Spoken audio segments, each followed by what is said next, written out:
Hey guys, Lex here, and today I'm going to be reviewing the new Nintendo 3DS. So, this one I purchased very recently. This is a new 3DS XL in metallic black. I believe it only comes in blue and black at the moment. I'm not sure what other colours they had in stock. I got it at Game. So, this thing cost £184. It's normally £179.99. But it all depends on the store. Some stores will throw some stuff in but put the price up. That's what happened to me. I wasn't bothered. I get some spare styluses and a carry case, which is good.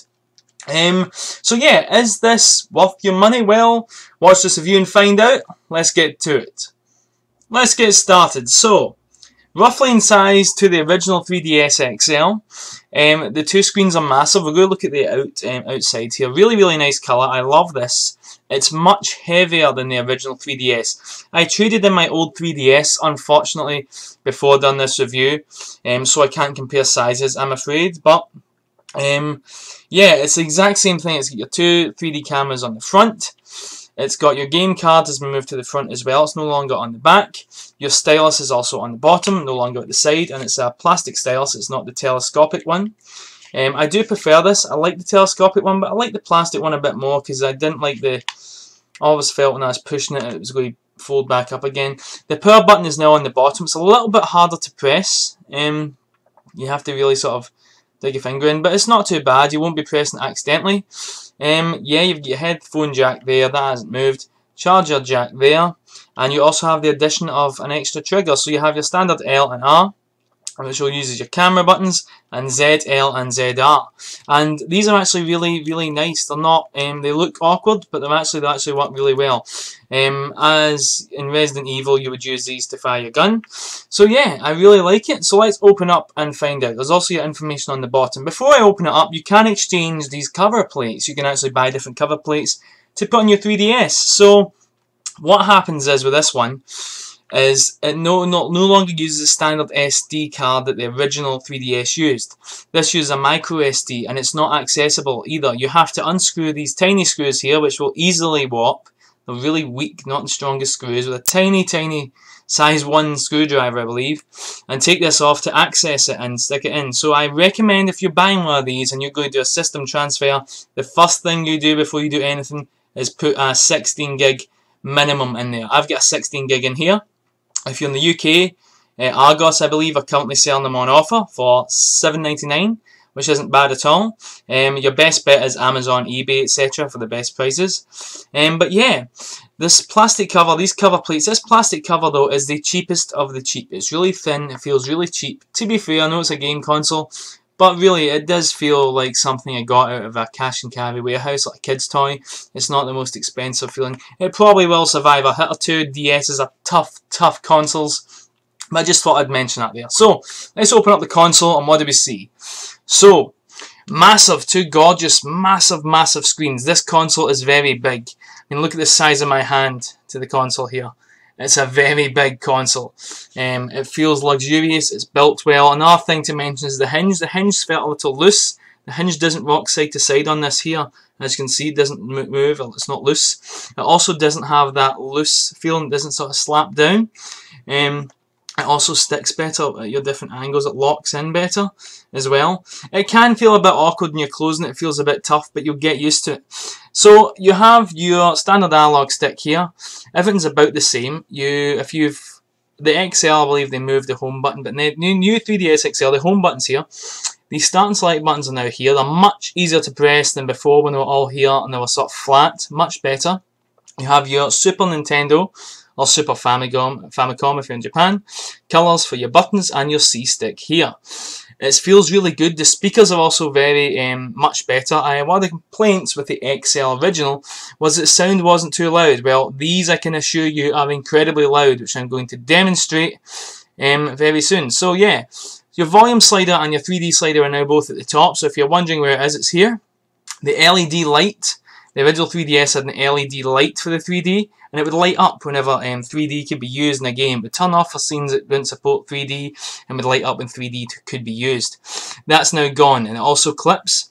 If you click this here, it doesn't just go up and down, it clips into place like so, which feels quite nice because you know it's 100% off. Really nice. And I just love this console. You've also got your infrared camera up here. This is for your super stable 3D.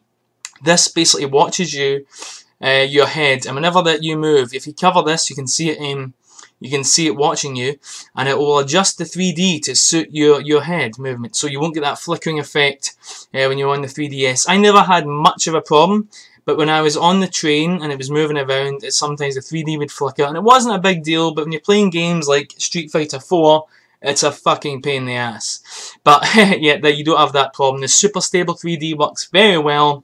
And yeah, the battery life is also better on the XL. It's very, very good. It lasts quite long. I think I get about 8 hours out of this. Really, I've only had to charge this once. It lasts forever. And it depends on your brightness, wireless settings, etc. But yeah, so let's turn this beast on and let's find out what it's like. So I'm going to demonstrate the volume. The volume slider also clips as well. I forgot to mention that, which is nice. So let's turn it on. Turn the volume up full. So let's use a game and I'll demonstrate the volume. So we'll try Super Mario Land, just for example. Just to give you an example of how loud the volume is on this. I know it's not the best example. Reset the game, start a new game. Yep, reset this game.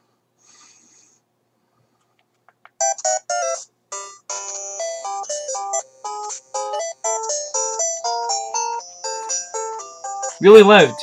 I know it's a bad example, an 8-bit game, but I find they're quite shrill, so yeah.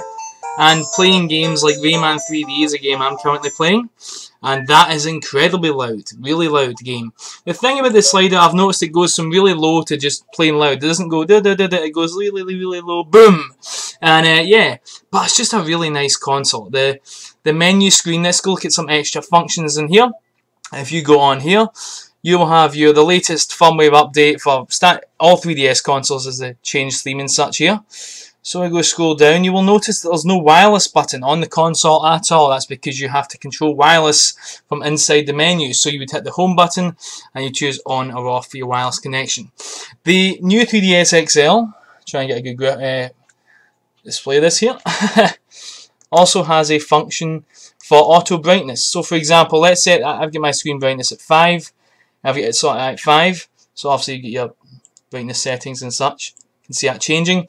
Auto brightness will auto adjust. So look at the difference when I turn it off. You see the screen goes super bright, and then it will dim a bit when I turn it on.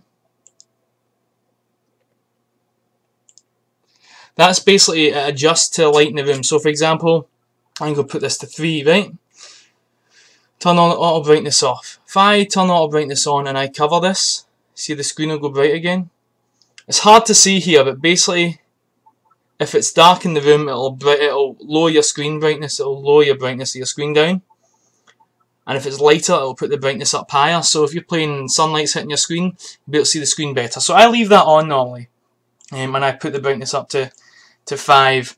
But yeah, it's a really nice feature. A lot of people complain about the wireless, but I've got no issues. Power saving mode, no, is all there. Go back.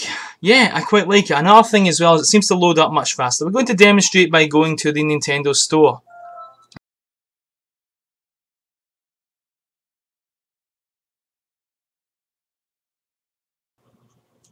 Apologies for that, guys. I'm back and the internet is now working. Fix that. So let's put into the Nintendo eShop. Let's see how long it takes.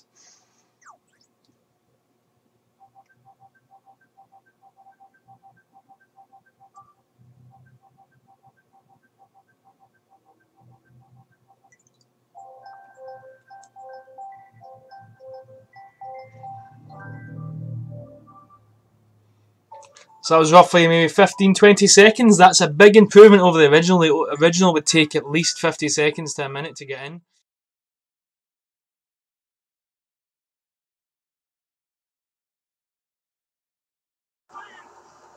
Okay, so here we have Monster Hunter 4. As you can see, I'm controlling the camera instead of using the touchscreen. I'm controlling the camera using the C-stick here, and it works really well. Yeah, I mean, look at my hand. I'm barely using any movements here, and this is working flawlessly. No, this is working fine, you know?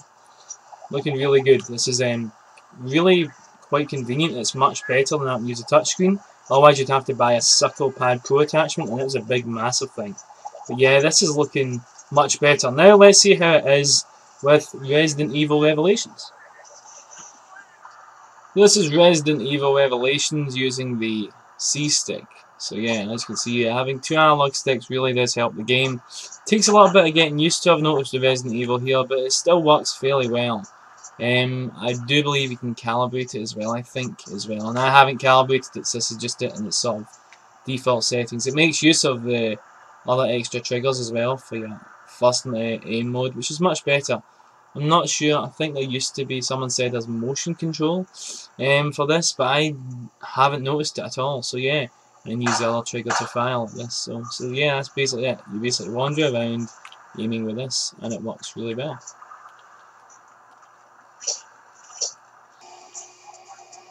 Here's Xenoblade Chronicles also running. This is a new 3DS exclusive. This game is a port of the Wii version.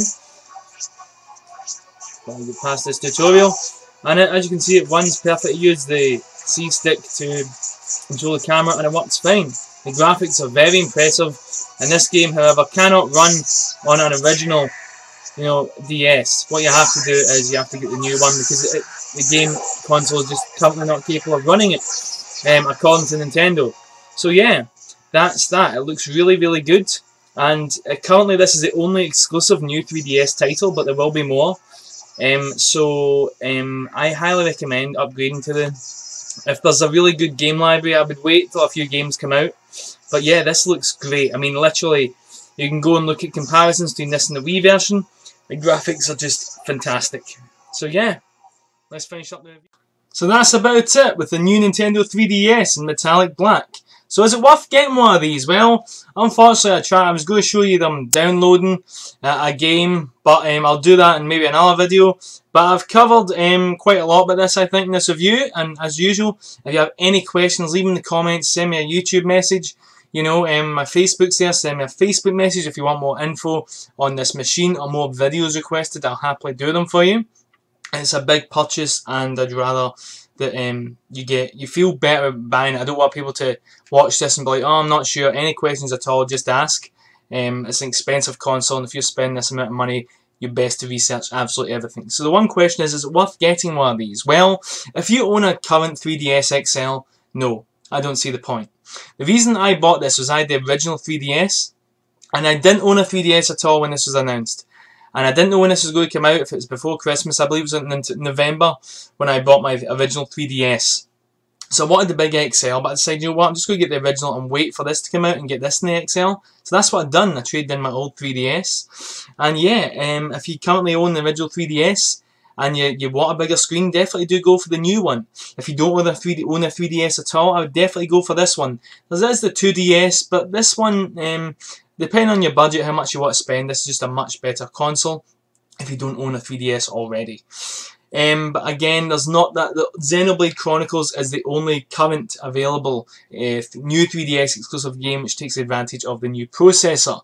I still believe it's an overclocked version, but until someone cracks one of these open and looks at the actual components, I won't be one to do it, no way. Someone else probably will, some tech-savvy guy who's done it before. Once that happens, we can find out what type of processor's it, and if it's a new one or an overclocked original one.